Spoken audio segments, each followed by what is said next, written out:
This is my 97 3000 GT. It's up on jack stands. Just want to show everybody what happens other than a balding tire if you don't get an alignment. Crawl up under here.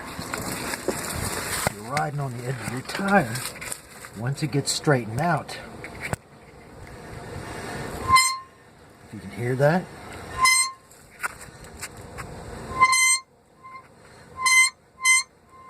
sounds like a siren when you're going down the street. So I gotta go buy a new CV axle. It runs about $70. Now always keep it aligned.